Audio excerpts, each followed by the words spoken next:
Assalamualaikum warahmatullahi wabarakatuh. Dulur-dulurku, ketemu maneh karo aku RMAGG 1988 Instagrame maksudnya ning RMA72 channel. Aja di-skip man dhisik ya dulurku. Hari ini saya akan buatkan konten untuk buat logonya si barong viral, si barong kondang Bajang 1900 guys ya. Maaf salah ya. Jadi hari ini saya akan buatkan atau saya dikasih tugas untuk gamang model Bajang ini, logonya kita kasih persis seperti Bajang. Jadi nanti kita ganti untuk namanya saja. Ya seperti biasanya ya guys ya, jangan lupa untuk dukung channel saya dengan cara like, komen, dan subscribe. Dan channel saya akan menuju di subscribe ya guys, saya lupa cari ya. Dan tetap didukung ya guys ya, karena sekarang RMA72 channel masih ada kendala, jadi nggak ada iklan, masih ada guys, maaf ya guys. Ini kita siapkan logonya, ini saya gambarnya logonya setengah saja ya guys ya. Seperti biasanya kalian simak video saya sampai selesai, siapa tahu video saya kali ini bisa bermanfaat untuk anda yang masih belajar seperti saya. Jadi ya kalau kalian sudah pro silahkan komentar di bawah ya guys ya untuk kritik sarannya. Saya akan berterima kasih banyak bila anda yang mengkritik saya, karena sebuah kritikan akan saya buatkan motivasi untuk saya melangkah ke depan. Nggak salah ya guys. Jadi langsung saja, nggak punya basa-basi kok video-video saya yang lainnya ya guys. Jadi sakit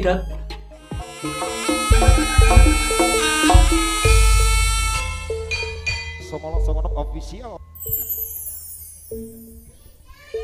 Aku pancen wong sing tuna aksara,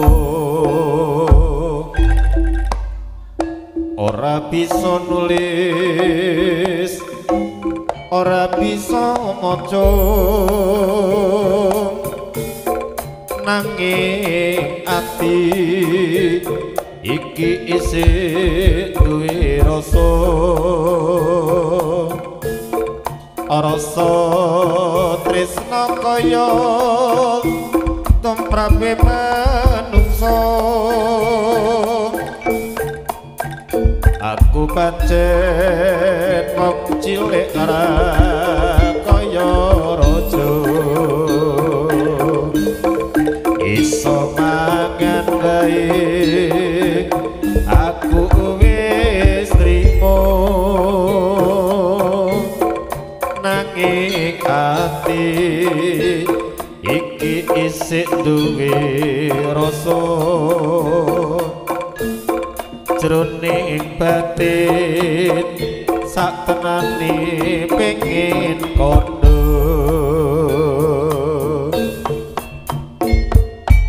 Pupus godhong gedang ajak picuk saiki wis ra kelingan, piting bringe garing mbok apusi awakku yo nganti garing, kelaras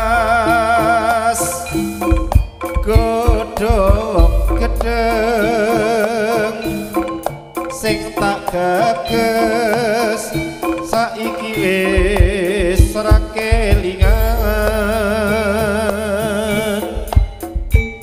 tiwas ketiwasan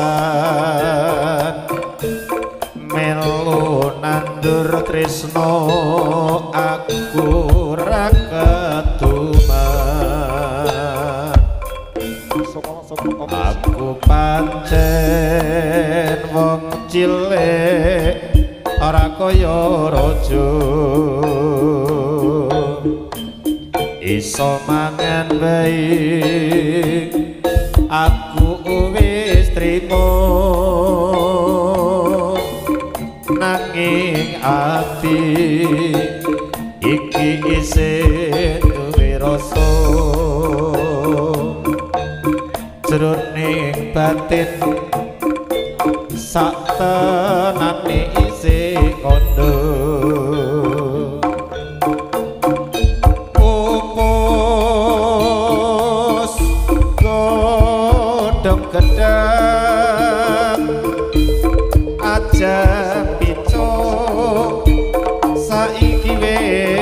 ora kelingan pitik pring garing kok apusi awakku yo nganti garing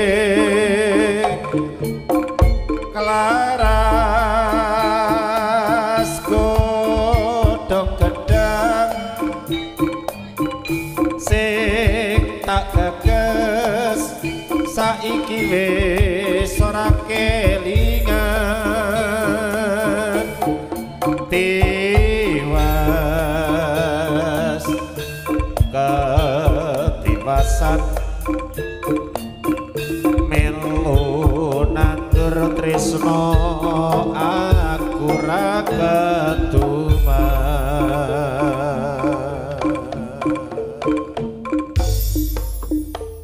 Wahyu Anom Saputra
Nah, mungkin video saya cukup sampai di situ ya guys ya. Jadi untuk hasilnya seperti inilah.